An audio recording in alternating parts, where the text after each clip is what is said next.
Bienvenue tout le monde. Comme vous le savez, Justin Trudeau est en train de menacer l'indépendance de la Banque du Canada en l'obligeant d'imprimer de l'argent et en causant l'inflation le pire dans 30 ans. Les gens sont en train de souffrir. Ce n'est pas une question académique. Avec une augmentation de prix, les plus pauvres sont en train de souffrir plus que tous les autres.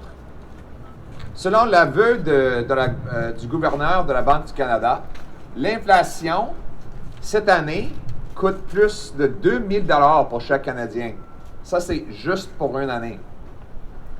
C'est le résultat des politiques inflationnistes de Justin Trudeau. Les déficits inflationnistes de plus de 500 milliards de dollars fait en sorte que plus de dollars achètent moins de services qui gonflent les prix. Les taxes inflationnistes augmentent le coût de produire des biens et services. Plus le gouvernement dépense, plus que ça coûte à monsieur et madame tout le monde. C'est la juste inflation. Les gens croient avoir perdu le contrôle de leur vie. Que ce soit la mère monoparentale qui ne mange pas son dîner pour pouvoir nourrir ses enfants parce qu'elle fait partie des 4 sur 5 familles qui ont réduit le régime alimentaire à cause de l'inflation de nourriture. Que ce soit le travailleur qui n'est pas capable de remplir son camion à cause des prix de l'essence. Que ce soit le jeune homme de 32 ans qui vit dans le sous-sol de sa mère parce qu'il ne peut pas payer le 874 000 $ pour la maison typique ici au Canada. Après une inflation immobilière de 100% en 7 ans et 50% en 2 ans.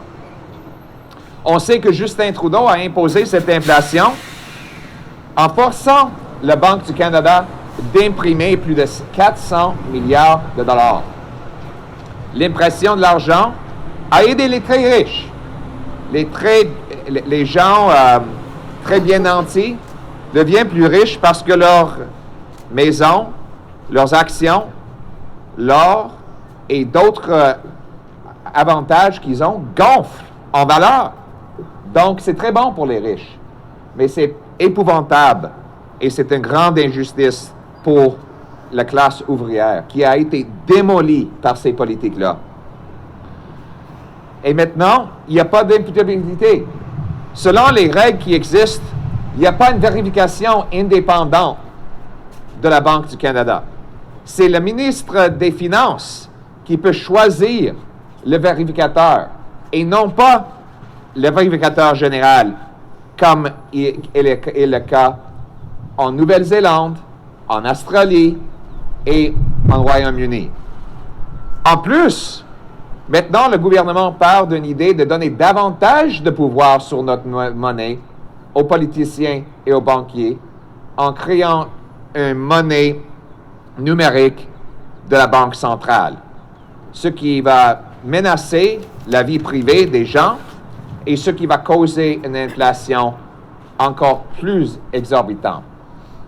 La raison pour laquelle je me présente pour Premier ministre, c'est pour redonner le contrôle de la vie aux Canadiens, en rendant le Canada le pays le plus libre au monde.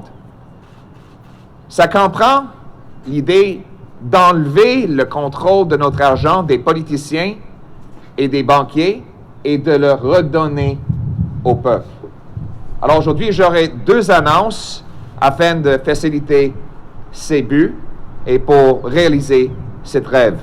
On va commencer en introduisant notre ancien chef, Andrew Scheer, qui a un projet de loi qui va protéger les Canadiens de l'inflation et qui va imposer une imputabilité de base sur les politiciens et les banquiers qui contrôlent maintenant, malheureusement, notre monnaie. Merci beaucoup.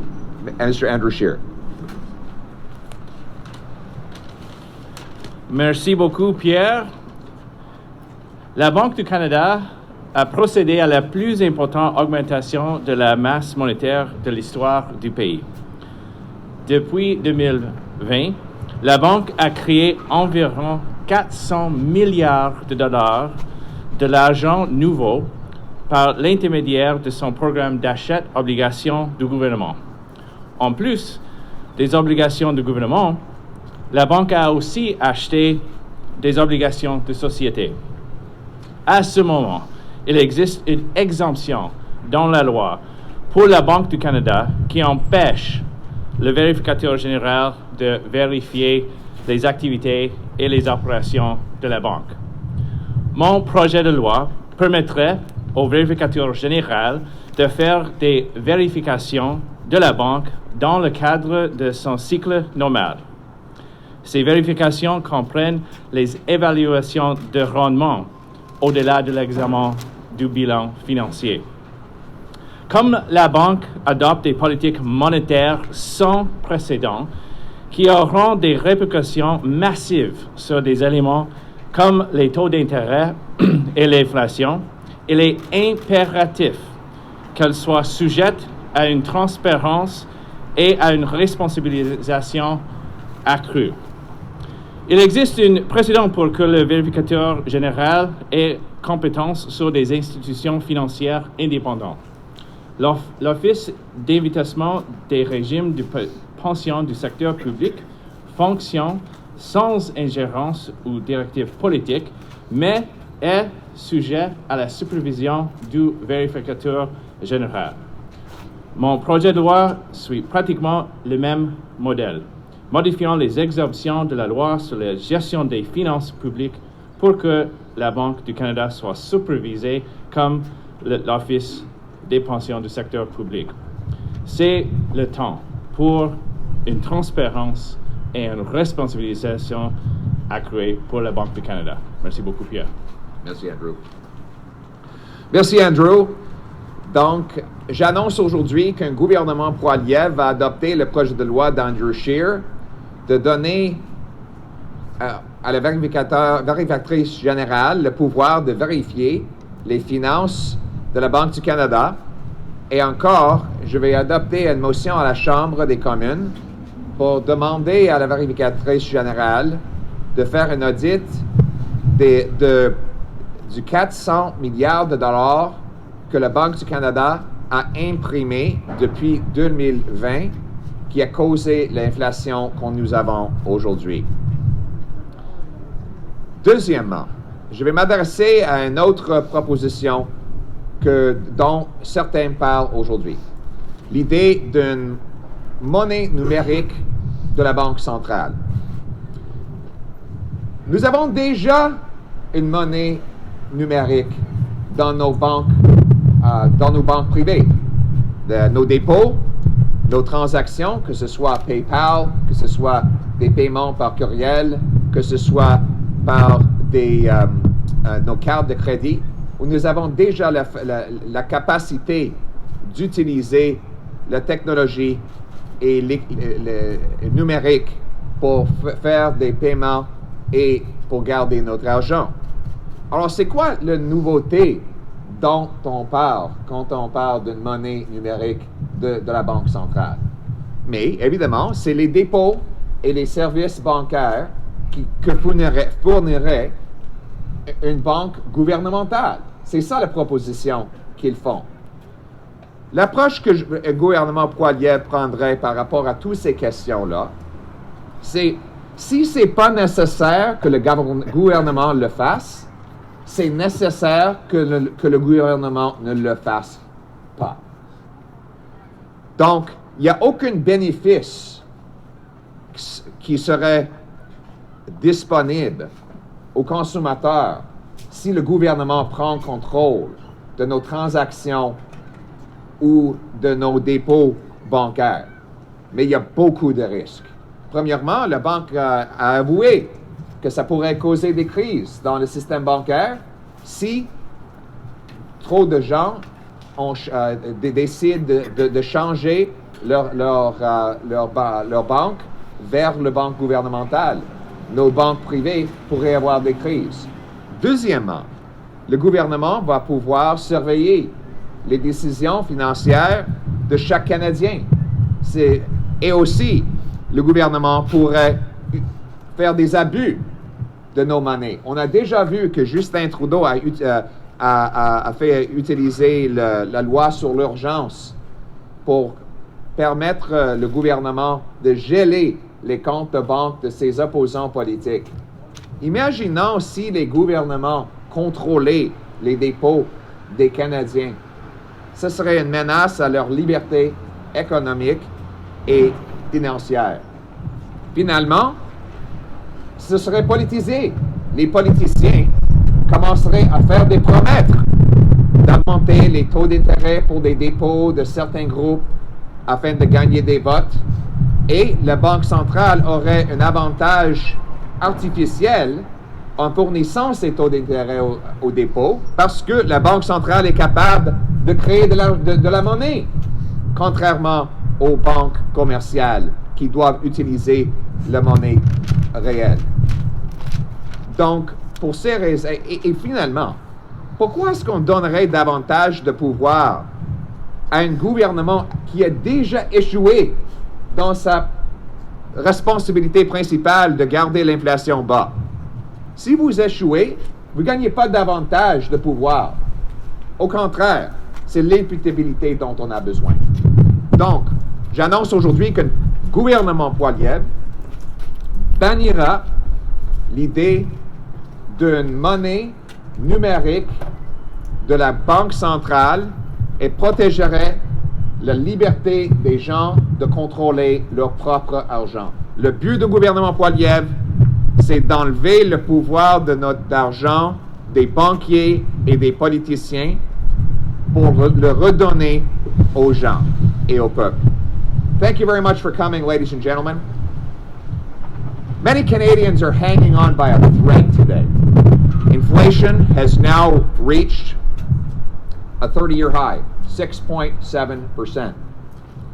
House prices have doubled in 7 years, up 100% since Justin Trudeau took office, 50% just in the last 2 years alone.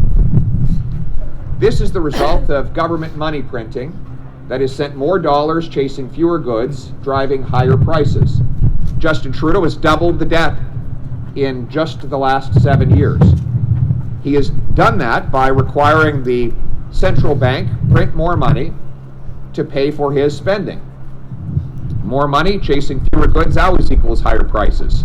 So inflationary deficits send more money chasing fewer goods, driving higher prices. Inflationary taxes make it more expensive for businesses to produce those goods and services. The result is people feel like they're losing control of their lives. Maybe it's the single mother who's skipping meals so that her kids don't have to because she's part of the 4 in 5 Canadian families that have had to cut back on their diet because of food inflation. Maybe it's the working guy who can't afford to drive to work because it's $2 a liter for gas. Or maybe it's the 32-year-old woman living in her mother's basement because she can't afford $874,000 for the average house today. That is Justinflation. But it is the result of very deliberate policies that have driven up the cost of living, inflated the wealth of the rich, and the cost of living of everybody else. Worse yet, we lack accountability.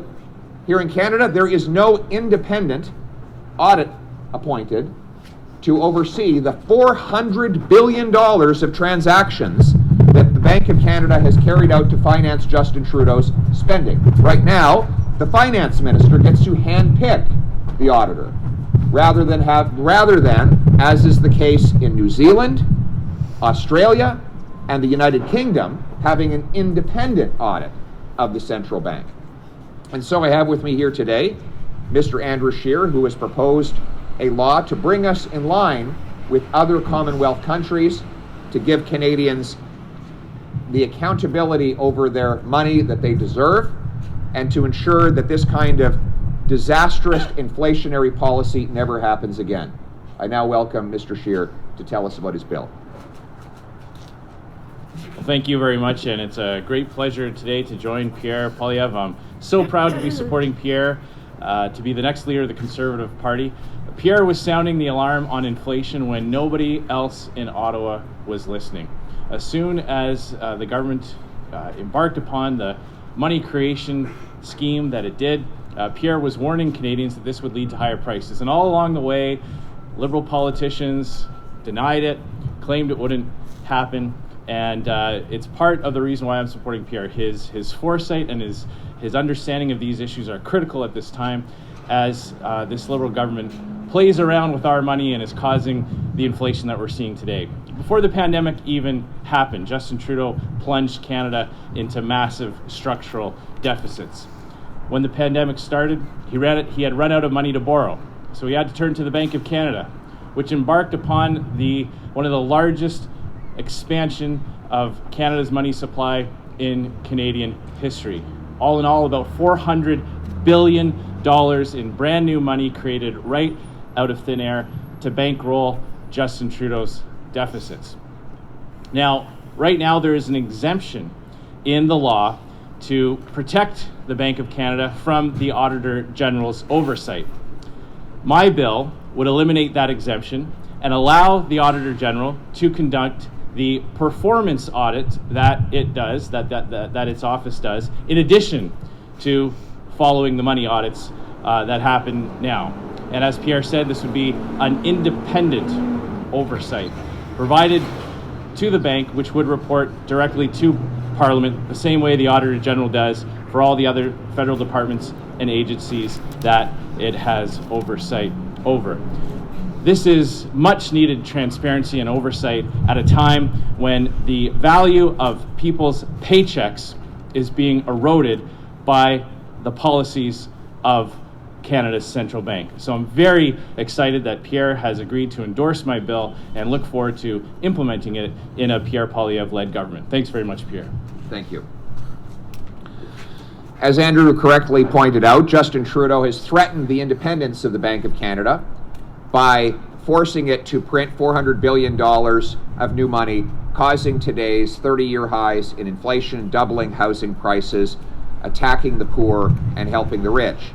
And that is why I am announcing today that a Poilievre government will amend the law to allow the Auditor General to probe and investigate the financial transactions of the Bank of Canada. Furthermore, I will put forward a motion in Parliament to have the Auditor General carry out a full investigation into the $400 billion of inflationary money printing that the government has done since 2020 that has caused the inflation crisis we have today. Beyond that, the government, now that they've failed to do their singular job of keeping inflation low, they propose to give themselves even more power. The central bank is now promoting a possible proposal to bring in a digital currency controlled by the government. Now, let's start off by asking what's new. We all know that Canadians have digital money already. It's called a bank account. We have debit cards, credit cards, PayPal, email transfers, and plenty of other ways that people can transact the Canadian dollar digitally without the Bank of Canada controlling it. So what's the difference that this new digital currency by the central bank would bring? The answer, of course, is that it would be deposited in a government bank account. A central bank digital currency would mean that Canadians would have their money deposited with the government rather than with a private financial institution, and that the central bank would then be in direct competition with commercial banks. Of course, this would bring no new benefit to consumers. We already have all of the technological benefits of electronic transfers of cash today, but it would bring plenty of new risks. By the admission of the central bank itself in one of its policy papers on the subject, this policy could lead to a bank run. A bank run is when people move their money out of an individual bank en masse, destabilizing that bank and causing financial panic. And that could happen if people were incentivized to move their money into a government bank account because of promises of state-subsidized interest payments or other artificial advantages. Furthermore, the government controls your bank account. It can surveil what you're doing, what you're spending, and potentially abuse your civil liberties. And we saw this just several months ago when the Prime Minister invoked the Emergencies Act and in order to freeze the bank accounts of his political opponents. Imagine the extra power that he would have over people's financial lives if their deposits were in the possession of the central bank. Furthermore, the central bank would have an unfair competitive position because it can artificially create cash out of thin air, something that commercial banks could not match. That means that it could effectively force Canadians to move their money over in order to get state-subsidized interest payments, all of which would lead to far more inflation. We've seen what happens when government has too much control of our money. Runaway inflation. We're paying for it today. The last thing we need is to give government and politicians more control of our money after they have failed so disastrously over the last 7 years. So, a Poilievre government will ban a central bank digital currency and allow Canadians to have the economic and financial liberty that they deserve. I'm running for Prime Minister to give Canadians back control of their lives by making Canada the freest nation on earth. That means tackling inflation, making life affordable, protecting the purchasing power of your paycheck and your money. It also means taking control of money away from bankers and politicians and giving it back to the people. And that is exactly what a Poilievre government will do. Thank you very much.